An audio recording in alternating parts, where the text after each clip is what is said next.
अनंत कोटि ब्रह्मांड नायक राजाधिराज योगीराज परब्रह्म श्री सच्चिदानंद सद्गुरु साईनाथ महाराज की जय।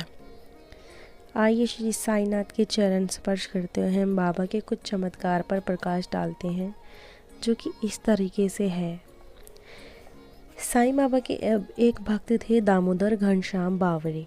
लोग उन्हें अण्णा चिंचणीकर के नाम से जानते थे। साईं बाबा पर उनकी इतनी आस्था थी कि वे कई वर्ष तक शिरडी में आकर रहे।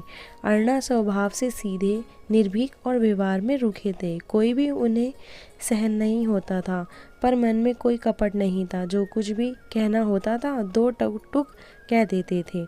अंदर से एकदम कोमल दिल और प्यार करने वाले थे। उनके इसी स्वभाव के कारण ही बाबा भी उन्हें विशेष प्रेम करते थे। एक बार दोपहर के समय बाबा अपने बायां हाथ से कट्टे पर हाथ रखकर आराम कर रहे थे। सभी भक्त स्वेच्छानुसार बाबा के अंग दबा रहे थे। बाबा के दाईं और वेणुबाई कोजलगी नाम की एक विधवा भी बाबा की सेवा कर रही थी। साईं बाबा उन्हें माँ कहकर पुकारते थे, जबकि अन्य सभी भक्त उन्हें मौसीबाई कहा करते थे। मौसीबाई बड़े सरल स्वभाव की थी। उसे भी हंसी मजाक करने की आदत थी। उस समय वह अपने दोनों हाथों की उंगलियां मिलाकर बाबा का पेट दबा रही थी। जब वह जोर लगाकर पेट दबाती तो पेट पर कमर एक हो जाते। दबाव के कारण बाबा भी इधर उधर हो जाते। अण्णा चिंचणीकर भी बाबा की दूसरी ओर बैठे सेवा कर रहे होते थे। हाथों को चलाने से मौसीबाई का सिर ऊपर से नीचे हो रहा था। दोनों ही सेवा करने में व्यस्त थे।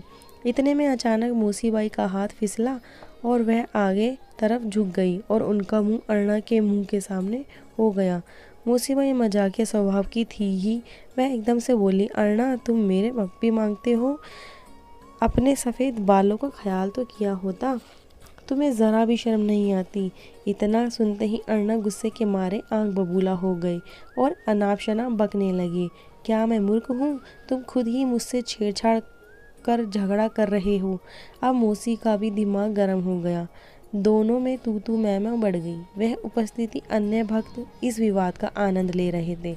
बाबा दोनों से बराबर का प्रेम करते थे। कुछ देर तक तो बाबा इस तमाशे को खामोशी से देखते रहे।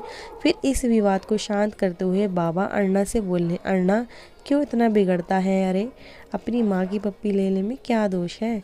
बाबा के ऐसे कहते ही दोनों एकदम से चुप हो गए और फिर आपस में हंसने लगे तथा बाबा के भक्तजन भी ठाका मार के हंसी में शामिल हो गए।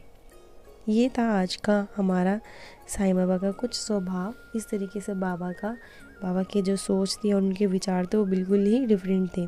तो इन्हीं चीज़ को हमें अपनी ज़िंदगी में फॉलो करना चाहिए। ओम साई राम, जय साई राम। आज के लिए इतना ही।